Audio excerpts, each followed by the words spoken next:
یکی از اطبای دنیا، یک دکتر صاحبی که هر روز تبادتش نه به یک شهر از این شهر به این شهر، بلکه از این کشور به این کشور، یک روز این دکتر به افغانستان و یک روز بالاخره به پاکستان و یک روز به ایران و یک روز به اروپا و یک روز به فلان کشور و یک روز به فلان کشور.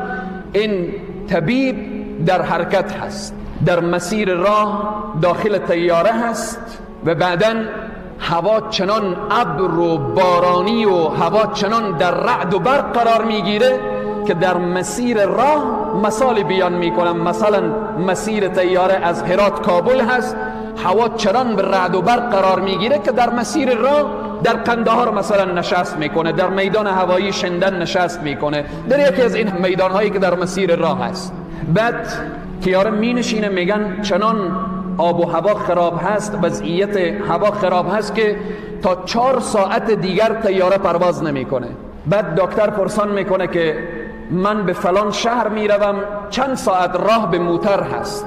میگوین 2 ساعت راه میشه. میگه از این که من 4 ساعت را انتظار بکشم که پس به طیاره برم، 2 ساعت را به موتر طی میکنم. به موتر می نشینه، حرکت میکنه، در مسیر راه 1 ساعت میره، در یک دشت و بیابان قرار میگیره، چنان رعد و برق و باران فشار میاره که موتر هم میگه رفته نمیتوانم. و بعداً در یکی از قشلاقها در یک قریه فقیرنشین در آنجا پناه میبره این دکتر که فقط به خاطر که پناه ببره از دست رعد و برق و باران. داخل یک خانه میشه، میبینه یک مادر پیرزالی نشسته هست رو به طرف قبله و دست به دعا هست و بعداً یک فرزند مریضی در کنج خانه افتاده هست. سلام مادر، حال شما خوبه؟ الحمدلله. و بعداً پرسان میکنه این طفل از کی هست؟ گفت این نواسه من هست، این فلان مریضی را داره. تمام اطبایی که در این اطراف ما هستن ما را جواب دادن، فقط برای من گفتن که تو میتوانید، یک دکتریه که یک روز به اروپا هست، یک روز به آسیا هست، یک روز به آفریقا، اگر میتوانید نواسه خود را با این طبیب برسانید این مشکلش حل میشه، اگر نتوانید این از بین میره. من نگاه کردم، نه سرمایه دارم، نه وسیله دارم، نه کسی را میشناسم. از علما شنیدم که حل مشکلات استغفار هست. کنج این خانه نشستم و فقط استغفر الله میگویم.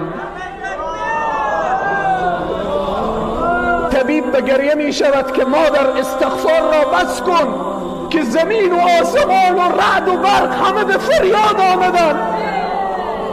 استغفار تو طیاره را از آسمان پایین کرد، استغفار تو موتر را به این دشت و بیابان ساکت کرد، استغفار تو همه بالاخره تقسیم اوقات ما را به هم زده. من همون طبیبم که در خدمت تو آمدم. عزیزان و بزرگواران، چرا الله را فراموش کردیم؟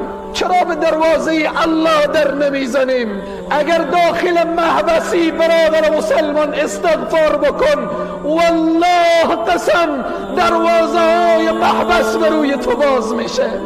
اگر در گوانتانامو قرار داری استغفار بکن، الله تو را از چنگال ظالمین نجات میده. اگر بیرون از زندانی قرضداری استغفار بکن، الله قرضداری تو را آسان میکنه. اگر اولاد نداری استغفار بکن، الله همه مشکلات تو را حل میکنه، چون به صراحت کامل الله برای ما وعده فرموده فقلت استغفروا ربکم انه کان غفارا یرسل السماء علیکم مدرارا ويمددكم بأموال وبنين ويجعل لكم جنات ويجعل لكم أنهارا ما لكم لا ترجون لله وقارا. چی شده که رو گشتندید از الله؟ چی شده که پشت کردید به طرف الله؟ آیا الله بندگان خود را دوست نداره؟ اللهی که به استغفار یک پیرزن این رعد و برق را به وجود میاره، امروز همان الله که هیچ تغییری در ذات او نیامده و نمیآیه و نخواهد آمد.